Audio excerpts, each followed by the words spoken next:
Hey everyone, welcome back to Pocket Coaching. We are picking up where we left off last week, where we're going to review your scores from your symptom questionnaire. So in the past couple of weeks, we've been talking about the fact that symptoms are not normal, even if they are common amongst our population, even if you've been dealing with them for a while, or your pet's been dealing with them for a while, they are a symptom of something going on under the surface. So last week we shared with you this symptom questionnaire, this exclusive questionnaire that we shared with everyone for the first time to help you understand where you're at. And so that's what we're digging into today.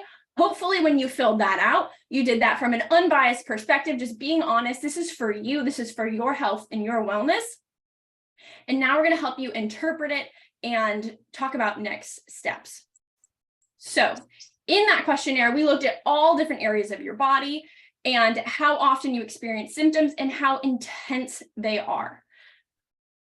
So here's where I want you to look at your score, look at that total number. Anything over 50 is considered severe. I work with folks all the time who are over 100, over 200. This is what we mean by common versus normal. So if you're looking at your score right now and you're like, oh my gosh, what, 50? That's severe? Take a deep breath. This is the first step. This is the most important step, is understanding, bringing that to your awareness, getting in touch with your body and realizing kind of how far you've come with this symptom development. And now we can start reversing it. So here's what we're going for. Under 15, 1-5 is our goal. Now, if you are not over 15, you're somewhere between, 0 and 15, amazing. You are crushing it.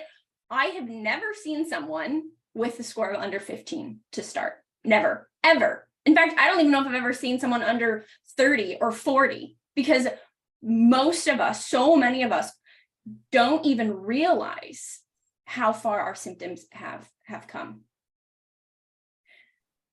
Penny, what do you see when it comes to this in terms of the pet side?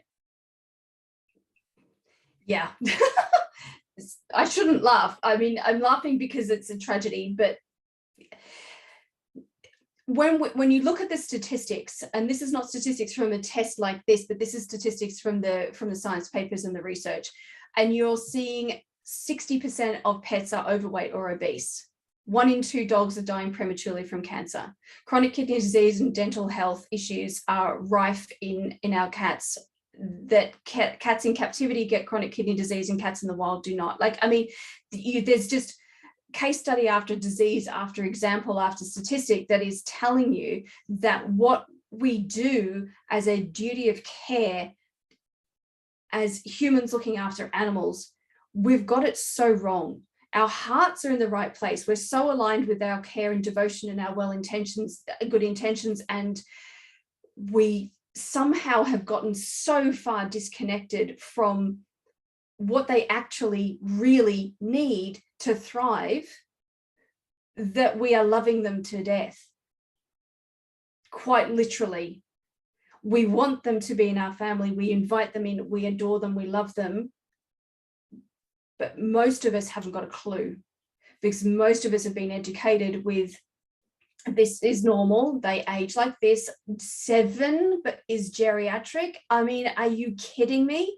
That's a new belief system. That never used to be the case, but it's now pervasive. And if you try and get insurance on your pet, health insurance for them, they'll say, oh, they over 10. Okay, we don't insure them because they're geriatric now. I mean, there's just so many examples of where we've bought into the lie through marketing and through poor animal management that has meant that their age has been coming down until such time as we forgot what it was supposed to be. And how many people in the room right now are listening to me and have no idea that your cat's supposed to live into their 30s, and have no idea that your dog is supposed to live well into its 20s, depending on its size. If it's a little dog, then pretty much the same as a cat, up in the 30s. right? And if it's a big dog, then 20. The average of a big dog now is about 7 or 8, depending on its breed. That is a chronic issue. That is a serious problem. And that is one of our making, not because we're mean and cruel and horrible, but because we've bought into a lie and we've chosen to accept that that's the way it has to be, and we don't fight back against it. If you suddenly grew a third arm on your 30th birthday, that would be weird, but if everyone did it, it would be considered normal and you wouldn't think about it. That's how it's become. Like, this is as weird as that. The animals are dying at half their lifespan and we've just accepted it as normal when it's absolutely not normal. So the same thing is existing. You're tying in the fact that the symptoms go along with disease states, and the symptoms come first. So yeah, if we tune into and we see, even if you're listening and you don't have a diagnosis of some sort, maybe you do, but maybe you don't. These symptoms are precursors to the development of chronic diseases. Yeah, so you have a process of a 3-step. Let me just take 1 second here to explain that. So you have homeostasis when the cells in the body are in balance and doing what they're supposed to do. Everything is functioning and therefore everything is working. Therefore you are thriving. Okay, when that goes out of balance, some things start to not work properly, which means that the end result starts to be broken, which means a symptom pops up. If that's not addressed immediately, then that symptom just either multiplies, and so you've got multiple symptoms now called a cluster, which is how we label a disease, or that symptom becomes much more severe, or both. Okay, so you have an option at any point in that process to bring it back to that original point and say, I don't want any of those disease processes. I don't want that suffering. I don't want that cluster, and I don't want that symptom. Let me come back to that root cause, address that, and everything comes back into alignment, and all of a sudden aging goes down as well. So you age backwards when you start being much more in alignment. So it's 1000% a win-win, but we just have to shift here first to say it's a red flag. Let's do something about it immediately.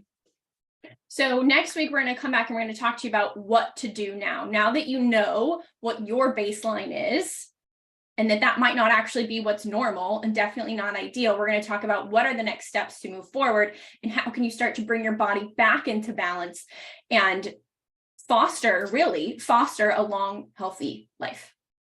Until next week.